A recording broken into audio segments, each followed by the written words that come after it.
episode 27 of the Fight Night Forecast. We're back live. We highlight, recap, and cover all things boxing. Welcome in, Fight Night Gang. Hopefully, we might have some people hop in. If not, not a big deal. This will be saved to my channel, and I will have it out to y'all ASAP, so you can watch this later. But yeah, welcome in. We got obviously you guys can probably see from the title, we got some news to talk about, some big news that actually just happened today. We'll get into that in just a little bit. Let's talk about this past weekend of boxing real quick. We had a couple good fights. I even had a fight that kind of slipped through my radar a little bit. That it doesn't happen very often, but it slips through my radar, and I'm gonna cover that one as well. Let's start out though. We had Joe Cordina, and we had Edward Vasquez, which ended up being a pretty good, way better bout than I thought it was gonna be. Kind of a weird venue though. It was like it's casino in Monte Carlo, or the Casino de Monte Carlo in Monaco, rather. But just kind of I feel like it was just kind of a weird vibe. Maybe some of you guys felt the same, but I don't know. It just seemed like it was a weird vibe. Just checking the chat here real quick. Still kind of learning this. Still kind of learning the whole YouTube live deal. Love it though, man. It's cool. I like hopping on here every once in a while and having a little bit of a live talk. Give y'all a chance to come in and say what's up or roast me or whatever. And sometimes it, you know what I mean, saves your boy a little bit of editing. That's all, you know. It's a double-edged sword, because editing saves my life half the time, because your boy just be coming out here just saying and spitting some crazy stuff. But it's nice to not have to do it every once in a while.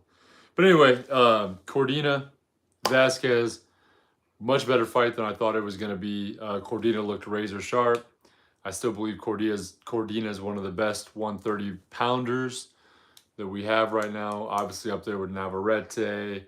And man, recently, I don't know, there's been some good 130 pounders that hopped up, on my radar a little bit. I like Oshaki Foster, man.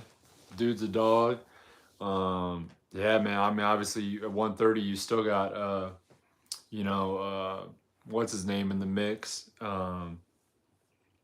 Man, fought Stevenson. Y'all know who I'm talking about.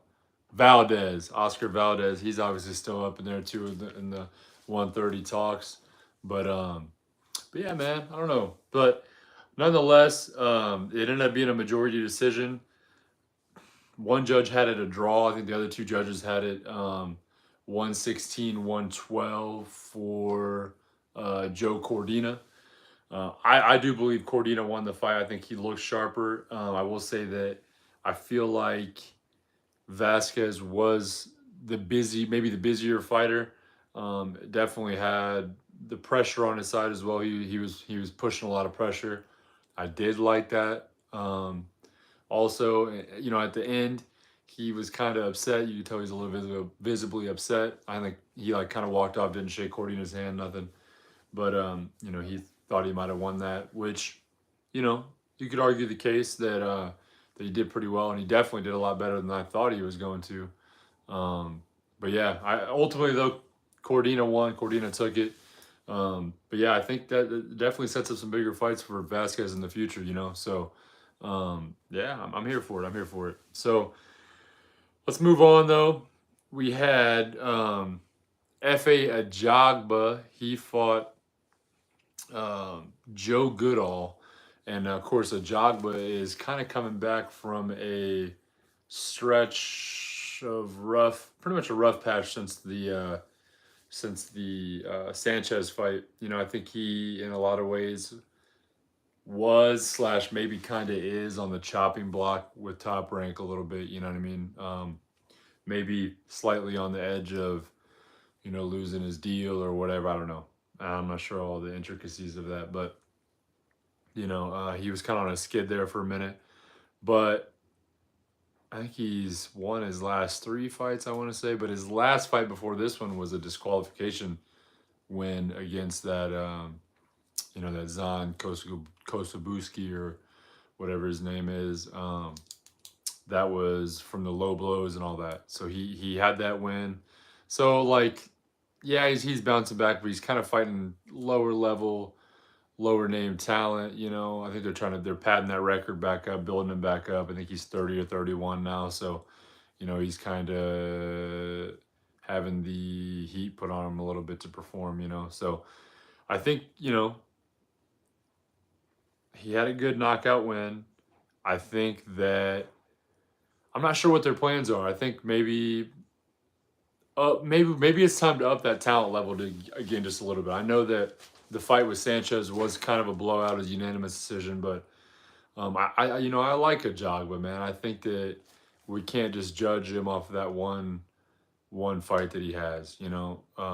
One bigger name fight that he had. I think that maybe the moment got to him. Maybe Sanchez is good though too. Sanchez is like he's no joke when it comes to the heavyweight division. So I know he's slightly undersized. I think Jog was like 6'6", 6'7", and I think I want to say Sanchez maybe might even be like 5'11". He's a smaller guy, not too heavy either. I think he's in the low 200s or something like that. So he's definitely not one of the bigger guys in the division. But Sanchez is good. He's southpaw, good footwork, Cuban style. You know what I mean? So yeah, I can't knock any of that stuff on him for sure. But yeah, so Jogba had a good win though this past weekend, and we'll see what Top Rank has in line for him next.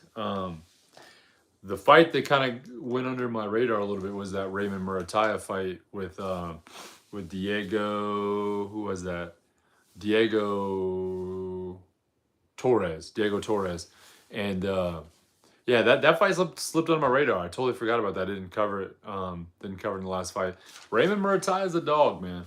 He's really good, and I think, I want to see the next step for him. Next step up. I want to see him fight a bigger name. I know Diego Torres may not be the biggest name. I don't know much about him, so some of you guys might be like, "Hey, man, he's a dog too." But I didn't know much about him. I'd like to see him step it up. I want to see him test it. I want to see him maybe not fight a guy, where he's maybe the underdog going into it. Maybe have it to where I want to maybe see a little like 60-40 chance that Murataya wins, or maybe a 50, 50-50 might be a draw. I don't know, because I think Murataya is good, but in a lot of ways he's a little untested, right? I think he's definitely a big up and coming prospect. Let me see. I don't know if I can get. Yeah, I think I am. I don't know if it pauses me or what happened. The thing he's 19-0, 26. You're not gonna get. I think he's ready for bigger talent. You know what I mean? I think, the jump between like 26 and 28 like isn't that big. So maybe maybe get a couple slightly bigger names under his belt and go from there. And I want to see him fighting some bigger talent. Muratai's a dog though. He did a real good job. He was real sharp, real crisp.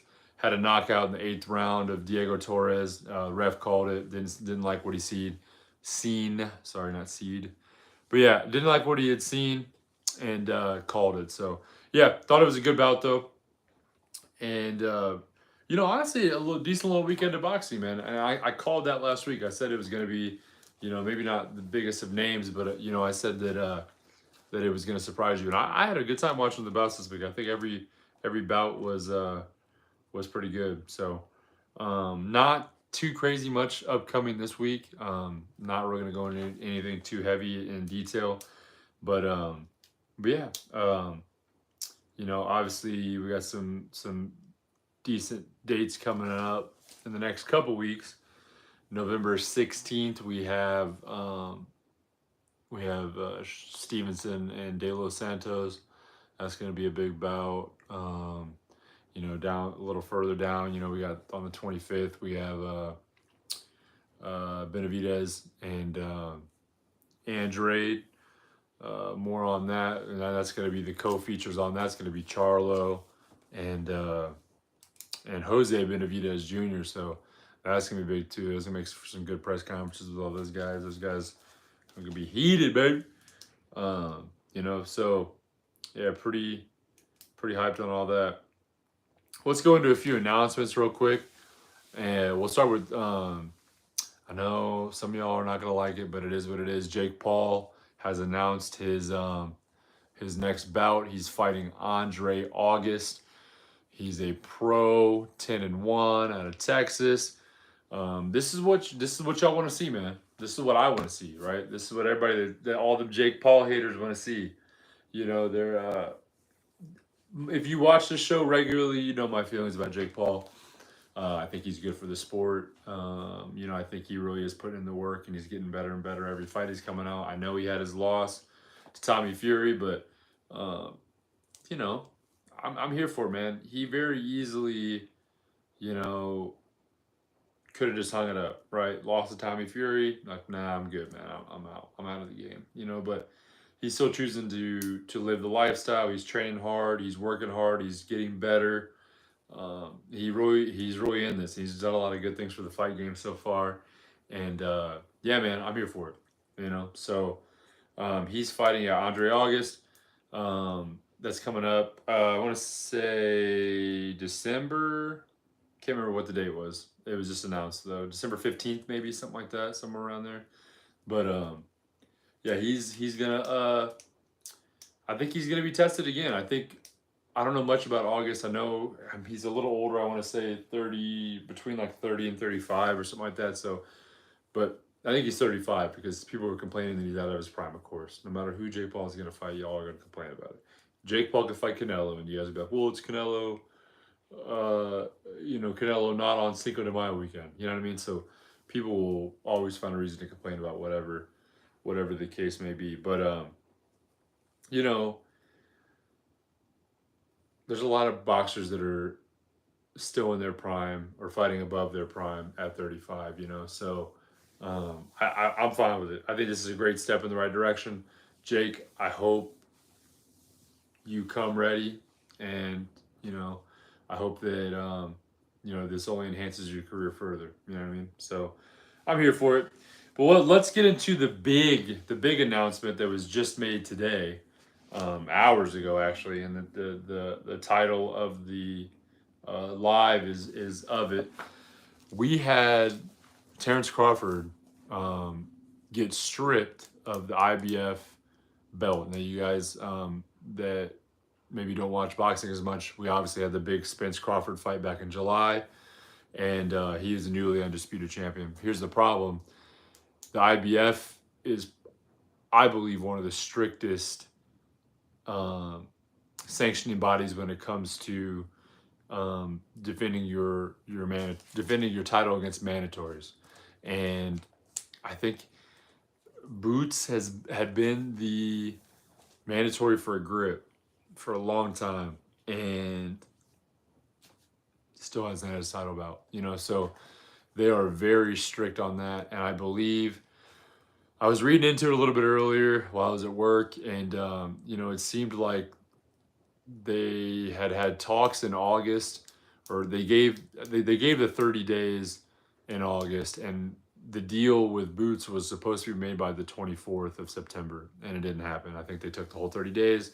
There was a couple deals put on the table or something, didn't go through, and that's what it is. And now we're at where we're at now, where no deal's been made. You know, they sanctioning bodies aren't necessarily a big fan of like respecting rematch clauses, because now I know that Spence and Crawford are planning a rematch clause. They don't know what the weight is at. They don't know if it's going to be for the belts or not. So it's kind of back and forth. There's a lot of kind of back and forth negotiation. They don't know what's going on. So it's kind of a mess right now. But Boots is the new champ. Boots is now been rewarded by the IBF to be the IBF 147 champion. So Here's my thing. Y'all finna call him the email champ too, just like we all did Haney, or is it different? So I was curious about that as soon as it happened. I was like, man, I gotta see what boxing media starts saying now about Boots Ennis. Is he the email champ? Is he not the email champ? You know, because everybody hates on Devin Haney for getting his titles the same way, or one of his titles the same way, and you know, everyone calls him email champ. So is Boots the email champ, or no, or is Boots the real deal? What's next for Crawford? Do we see Crawford fight Boots now to get that title back, or does he does this just make fighting Spence at 154 even sweeter now? Because I think, you know, Crawford's obviously one of the best in the game right now, but I don't think that Boots is any slouch, obviously. And I think that there is a possibility that Boots could maybe win that fight. So does Crawford decide I'm gonna go fight Boots and possibly lose that big money making rematch with Spence, like even run the risk of that? Or does he just skip over that, say, whatever, man, we're gonna forget the titles, we'll go fight at 154 just for the sake of us, who's better, you know, who's better out of the two of us? Because, you know, you got people saying that that, you know, the only reason Spence lost is because it was at 147, not at 154. So, you know, does Crawford go shut those people up?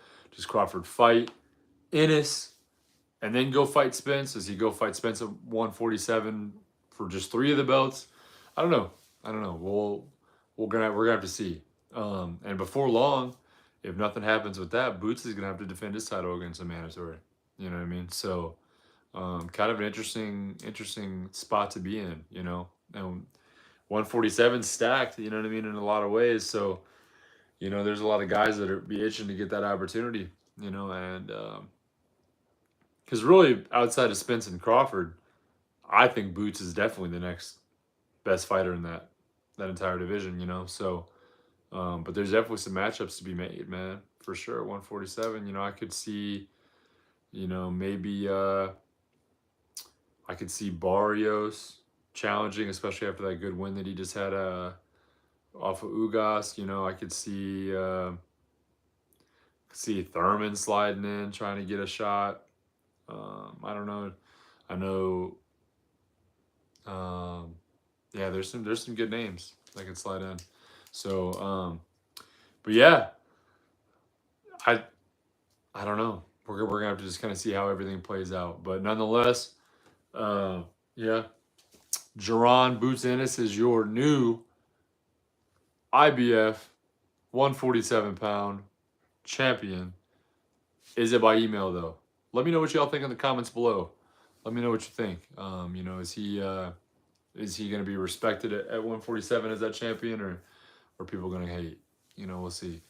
But yeah, so that's all I got for you guys this week. Thank you for the few people hopped in, so that was super cool. Thank you guys for hopping in and watching there for a little bit. But yeah, you know, all things boxing, baby. If you haven't already, like, comment, subscribe. You know, gang's only getting bigger. We're so close to 500, man. We're like at like 420 or something like that right now. So let's keep the community growing, keep the gang growing. Let's do gang activity. You know, if you are subscribed, maybe consider throwing on some post notifications. I'm gonna start going live a little more. That'll give you all a chance to see when I'm going live. I'm gonna try to be better about announcing when I'm gonna go live. Lately, I've been just kind of hopping on live and not telling nobody. So yeah. But let's pop the post notifications on. You'll see my pops have been, or my shorts have been popping off lately as well. You know, you'll get notifications when those go live. You can comment on there, roast me, whatever you want to do. Haters are always welcome on this podcast, in case y'all are new here. But yeah, so thank y'all so much for tuning in. I will see y'all soon in the next one. Peace.